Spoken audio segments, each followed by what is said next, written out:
El que està clar és que hi ha persones referents en la teva vida, que tens un vincle emocional amb elles, sigui pare, sigui mare, sigui tieta, sigui veí o veïna, que són fonamentals en la vida de les persones. Sí, o la profe d'institut.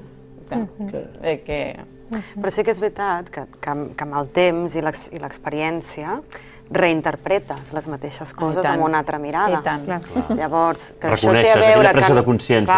potser amb 20 anys fas aquesta lectura de vida i els amics juguen un paper, però la mateixa vida, quan la reinterpretes amb 30, potser aquells amics ja no eren tant i en realitat era una altra gent que tenies al voltant.